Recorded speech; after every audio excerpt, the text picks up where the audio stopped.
regard abortion as their holy grail. Do you see any progress in regards to increased protection of the tiniest humans as well as their mother's health of body and mind?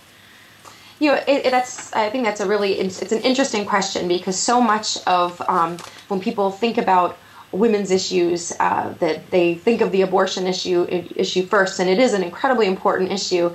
The organization I work for, the Independent Women's Forum, doesn't take a position on abortion, because I think we recognize that it's easy to get pigeonholed, and it can almost turn people off to your other messages. And I know there's a lot of great groups out there that are making the case for the pro-life position, and then of course the old school feminist groups that these pro-life groups balance out the message that's the old feminist groups. But I think one of the things that's really has changed in recent decades is that increasingly young women recognize that being pro-life isn't incompatible with being a modern woman or a believer in women's equality. At one point I think there was kind of this knee-jerk presumption that if you were a liberated woman and if you believed in women's equality, then of course you had to be for abortion rights. And I think increasingly women, particularly with modern technology like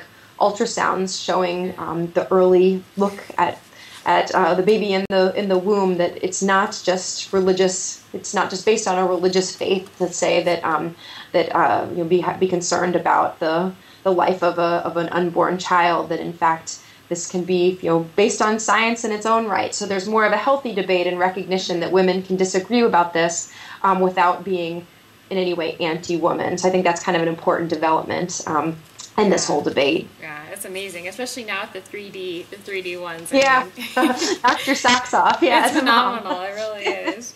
Okay, I have another question.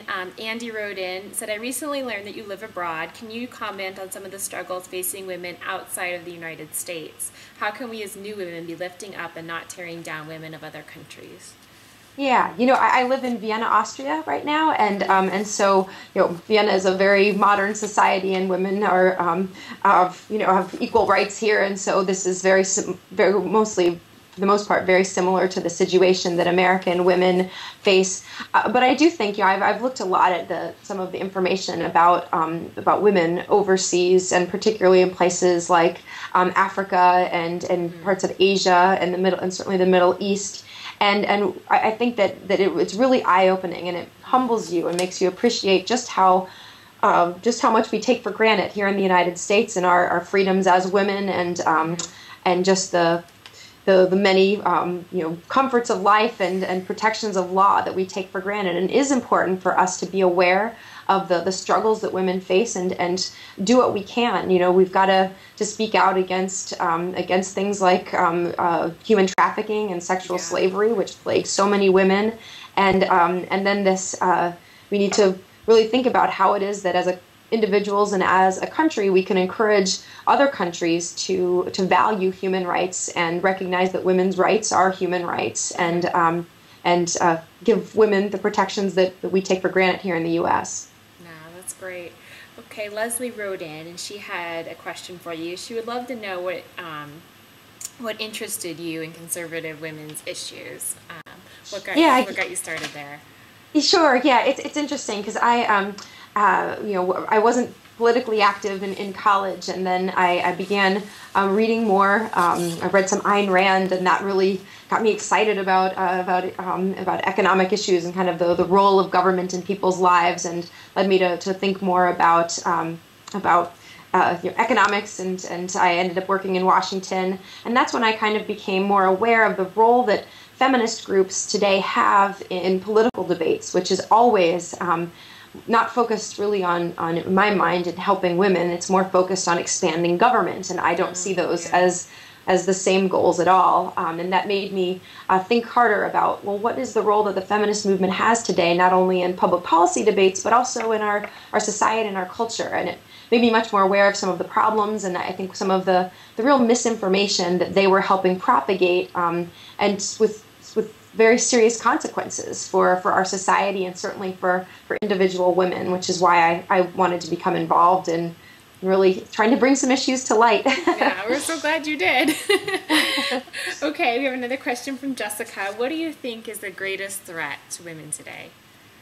It's interesting because I think that the threats that women face today are the same threats that men face today.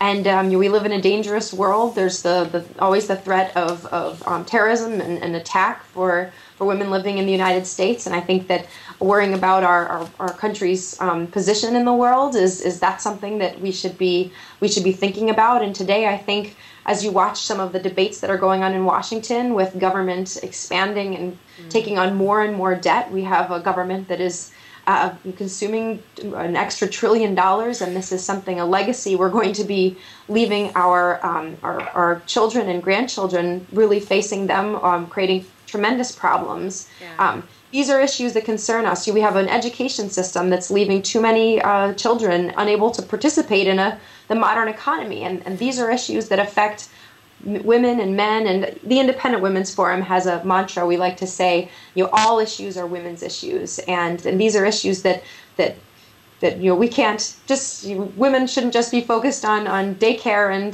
those the issues that politicians talk about as if they're women's issues. Women have just as much in stake with national security and taxes and the economy, and these are really important issues for women to be involved in and to be active on politically. Yeah, that's really good. That's really good for us to think about. What do we think about that? That's great. Yeah.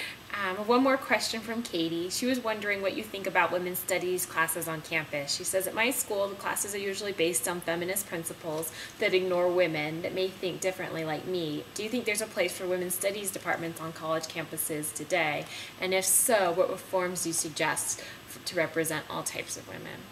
Yeah, it's interesting because it is, when someone asks me about women's studies, I don't want to say just completely that there's no role for courses that focus on the study of women and women's roles in society. But gosh, when I look at what is going on in most women's studies classes and some of the literature that surrounds women's studies, where it's really not about an academic discussion, it's much more about political involvement and pressing an ideology, a very specific ideology, and that's this big government victim mentality that is really the mainstay of modern feminism. Yeah. I think this is just a terrible waste of time for many women, and they should be focusing on things that will serve them much better. I know that it's, when you look at some of what goes on in women's studies, it's not only bias, it just leaves out so much of the real history that women, the positive role that women have played in society. Somebody like Margaret Thatcher is who changed the world in many ways, that she's almost entirely ignored. When I mentioned earlier a writer like Ayn Rand, who was a woman writing in the early 20th century and has had just a profound influence. I know. I don't agree with everything she says today, but she's had just a tremendous influence. But because she had such a different view of the role of women and didn't see women as victims, she's not going to be covered in a women's studies class. And I think that's just a disservice to college women. Deserve to get more for their education dollars than what women's studies tends to give. Yeah. Wow. Well, thank you so much for spending time with us. We're sitting down to just chat and get to know you. I mean, it's just amazing that now we can get to know authors personally. It's just phenomenal. Absolutely. We get to add a personal touch to it, because I know I really enjoyed reading your book and kind of just commenting and asking people to comment and think about it. And it really got me really thinking about lots of things. So I just think it was a great book and a great read for any conservative woman who wants to kind of, understand the basic issues that we deal with. So this is just amazing, and thank you so much. Great. Well, thank you. And I want to say again that to every woman who's involved in your organization who might be watching this, just how I think that you are so ahead of the game and I'm so impressed that you've become involved, and I encourage you to stay active, keep doing what you're doing, and read and learn more and think about the future, because you've got so many opportunities out there for you, both in your personal life and in careers, and we need you involved. So So again, thank you for including me in this, and I'm really impressed with you guys. So well, thanks so much, and we look forward to hopefully maybe we can do something with you more in the future. But absolutely, thank you. We appreciate Thank it. you. Well, take care, Carrie. Hope you have a good rest of your day. Thank you. Thanks.